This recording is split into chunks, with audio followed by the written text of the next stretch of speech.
ಕೂಸಿನ ಮನೆ ಯೋಜನೆಗೆ 1 ವರ್ಷ ಕಳೆದರೂ ನೋಂದಣಿಯಾಗದ ಮಕ್ಕಳ ಸಂಖ್ಯೆ.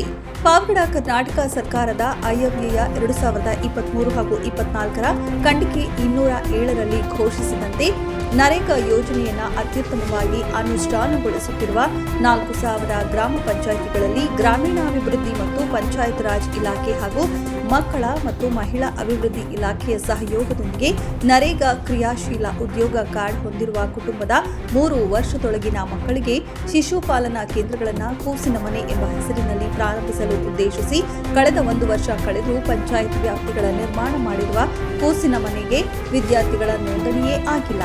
ಇದರಿಂದ ಗ್ರಾಮೀಣ ಪ್ರದೇಶದಲ್ಲಿ ನರೇಗಾ ಯೋಜನೆ ಅಡಿಯಲ್ಲಿ ಮಹಿಳೆಯರಿಗೆ ಹೆಚ್ಚಿನ ಉದ್ಯೋಗ ಅವಕಾಶಗಳನ್ನು ಕಲ್ಪಿಸಲು ಸಾಧ್ಯವಾಗುತ್ತೆ ಎಂಬ ಉದ್ದೇಶದಿಂದ ಈ ಒಂದು ಯೋಜನೆ ಸರ್ಕಾರ ಪ್ರಾರಂಭ ಮಾಡಲಾಗಿದೆ.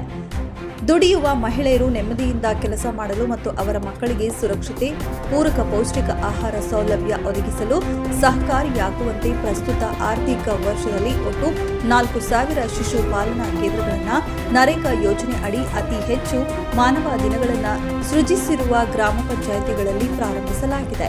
ಈ ಹಿನ್ನೆಲೆಯಲ್ಲಿ ಶಿಶು ಪಾಲನಾ ಕೇಂದ್ರಗಳ ಅನುಷ್ಠಾನ, ಉಸ್ತುವಾರಿ ಮತ್ತು ಸಮರ್ಪಕ ಕಾರ್ಯನಿರ್ವಹಣೆಗಾಗಿ ರಾಜ್ಯ, ಜಿಲ್ಲೆ, ತಾಲೂಕು ಹಾಗೂ ಶಿಶುಪಾಲನಾ ಕೇಂದ್ರಗಳ ಹಂತದಲ್ಲಿ ಕೆಳಕಂಡಂತೆ ಸಮಿತಿಗಳನ್ನು ರಚಿಸಲಾಗಿದೆ. ಘಟಕ ಪ್ರಾರಂಭವಾಗಲು ತಾಲೂಕು ಮಟ್ಟದ ಕಾರ್ಯಕರ್ತ ಸಮಿತಿ ಸುಮಾರು 8 ಇಲಾಖೆಗಳು ಜೊತೆಗೂಡಿ ಇವು ಕಾರ್ಯಕ್ರಮ ಅನುಷ್ಠಾನಗೊಳಿಸಬೇಕು ಎಂಬ ಸರ್ಕಾರದ ಆದೇಶ ಕೂಡ ಇದೆ. ತಾಲೂಕಿನ ಒಂದು ಪಂಚಾಯತ್ ವ್ಯಾಪ್ತಿಯಲ್ಲಿ ಕೂಸಿನ ಮನೆ ಘಟಕ ನಿರ್ಮಾಣ ಮಾಡಲು 1 ಲಕ್ಷ ವೆಚ್ಚ ಹಾಗೂ ಇತರೆ ನರೇಗಾ ಯೋಜನೆ ಅಡಿಯಲ್ಲಿ ಇನ್ನೂ ಅತಿ ಹೆಚ್ಚು ಅನುದಾನ ಬಳಸಿ ಘಟಕ ಪ್ರಾರಂಭ ಮಾಡಲಿ ಎಂಬ ಆದೇಶ ಸರ್ಕಾರದಿದೆ. ತಾಲೂಕಿನ ವಿವಿಧ ಭಾಗಗಳಲ್ಲಿ ಶಾಲೆ ಆವರಣದಲ್ಲಿ ಇರುವಂತಹ ಒಂದು ಕಟ್ಟಡವನ್ನು ತೆಗೆದುಕೊಂಡು ಸುಣ್ಣ ಬಣ್ಣಗಳಿಂದ ಅಲಂಕರಿಸಿ ಸಿದ್ಧಗೊಂಡಿರುವ ಕೂಸಿನ ಮನೆ ಆದರೆ ಕೂಸಿನ ಮನೆ ನೋಂದಣಿಗೆ ಮಕ್ಕಳ ಕೊರತೆ. ಇಂತಹ ಯೋಜನೆಗಳು ಮಾಡುವಂತಹ ಸರ್ಕಾರದವರು ಇಷ್ಟೊಂದು ಕಾನೂನು ರೀತಿಯಲ್ಲಿ ಒಂದು ಘಟಕ ನಿರ್ಮಾಣ ಮಾಡಲು ಹಲವು ಇಲಾಖೆಗಳನ್ನು ತೆಗೆದುಕೊಂಡು ಇಂತಹ ಯೋಜನೆ ಮಾಡಿದಾಗ ಯೋಜನೆ ಯಾವ ಮಟ್ಟದಲ್ಲಿ ಯಾವ ಸ್ಥಿತಿಗತಿಯಲ್ಲಿ ನಡೆಯುತ್ತಿದೆ ಎಂಬುದರ ಬಗ್ಗೆ ಗಮನ ಹರಿಸುವವರು ಯಾರು ಎಂಬ ಪ್ರಶ್ನೆ ಸಾರ್ವಜನಿಕರಲ್ಲಿ ಮೂಡಿದೆ. ನಿರ್ಮಾಣ ಮಾಡಲೇ 1-2 ಲಕ್ಷ ಆದರೆ ಇನ್ನು ನಡೆಸಿಕೊಂಡು ಹೋಗಲು ಎಷ್ಟರ ಮಟ್ಟಿಗೆ ಹಣ ಆಗತ್ತೆ, ಇದರಿಂದ ಜನರ ಉಪಯೋಗಕ್ಕಿಂತ ಸರ್ಕಾರಕ್ಕೆ ಎಷ್ಟು ನಷ್ಟ ಎಂಬುದರ ಬಗ್ಗೆ ಸಹ ಗಮನ ಹರಿಸಬೇಕಾಗಿದೆ. ಸರಿ, ಕೂಸಿನ ಮನೆ ಎಲ್ಲಿ ನೀವು ಅದಕ್ಕೆ ವ್ಯವಸ್ಥೆ ಮಾಡಿದ್ದೀರಾ? ಸರ್, ಗ್ರಾಮ ಪಂಚಾಯತಿಗೆ ಒಂದು ಕೂಸಿನ ಮನೆ ಪ್ರಾರಂಭ ಮಾಡಬೇಕನ್ನೋ ಆದೇಶ ಮಾಡಿದ್ರು. ಆ ಆದೇಶದ ಪ್ರಕಾರ ಇಲ್ಲಿ ನಮ್ಮ ಗ್ರಾಮ ಪಂಚಾಯತಿ ಕಟ್ಟಡ ಪಕ್ಕದಲ್ಲೇ ಒಂದು ಸರ್ಕಾರಿ ಕಟ್ಟಡ ಇತ್ತು, ಅದರಲ್ಲೇ ಕೂಸಿನ ಮನೆ ಓಪನ್ ಮಾಡಿದ್ವಿ ಸರ್. ಎಷ್ಟು ದಿನ ಆಯ್ತು ಸರ್ ಪ್ರಾರಂಭ ಮಾಡಿದ್ದು? ಸರ್, ನಾವು ಜನವರಿಯಿಂದ ಪ್ರಾರಂಭ ಮಾಡಿದ್ವಿ ಸರ್.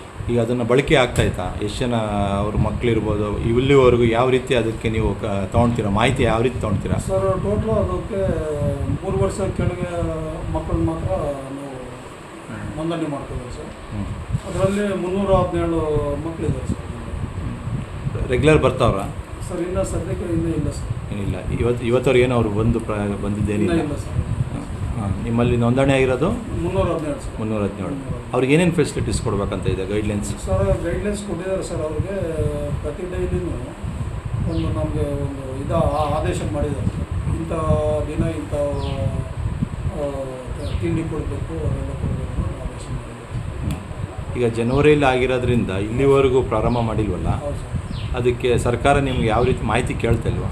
ಸರ್, ಕೇಳ್ತಾ ಇದ್ದಾರೆ ಸರ್. ಸದ್ಯಕ್ಕೆ ನಾವು ಇನ್ನೂ ಏನು ಅದನ್ನು ಯಾವುದೇ ರೀತಿಯ ಇದು ಮಾಡಿಲ್ಲ ಸರ್. ಸರ್, ಈಗ ವೆಚ್ಚ ಎಷ್ಟಾಗಿದೆ ಅದಕ್ಕೆ?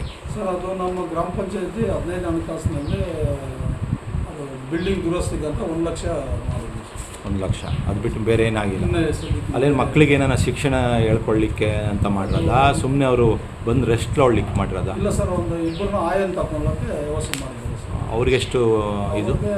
ನರೇಗಾದಲ್ಲಿ ಏನು ನಾವು ಪ್ರತಿ ಡೈಲಿ ಕೂಲಿ ಕೊಡ್ತೀವಿ ಅಷ್ಟೇ NMR ತಗೊಳ್ಬೇಕು ಸರ್. ಅವರು ಎಷ್ಟೊತ್ತಿಂದ ಎಷ್ಟೊತ್ತು ಕೆಲಸ ಮಾಡಬೇಕು ಸರ್? ಬೆಳಗ್ಗೆಯಿಂದ ಮತ್ತು ಮಧ್ಯಾಹ್ನ 3 ಗಂಟೆವರೆಗೂ ಕೆಲಸ ಮಾಡಬೇಕಾಗುತ್ತೆ. ತಿರ್ಗಿ ಅವ್ರಿಗೆ ಶಿಕ್ಷಣ ಹೇಳ್ಕೊಳ್ಳೋಕ್ಕೆ ಟೀಚರ್ಸ್ ಏನಿಲ್ಲ ಸರ್, ಆಯನೇ ಸರ್. ಆಯಗಳು ಅಂತ ಯಾವ ವರ್ಷದಿಂದ ಯಾವ ವಯಸ್ಸಿನ ಮಕ್ಕಳಿಗೆ ಅಂತ ನಿಗದಿ? 3 ವರ್ಷ ಕೆಳಗಡೆ ಮಕ್ಕಳು ಸರ್. 1ರಿಂದ 3? ಹೌದು ಸರ್.